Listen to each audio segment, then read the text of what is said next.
Sumabak sa Stage 6 ng Tour of Luzon ang ilan sa mga pinakamahuhusay na siklista sa loob at labas ng bansa. Narito ang report.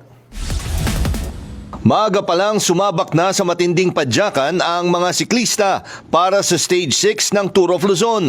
Mula sa Clark, Pampanga, binaliwala ng mga siklista ang matinding init ng araw. Dumaan sila sa ilang bahagi ng Tarlac, sa New Clark City, Lubigan, San Jose at Camiling.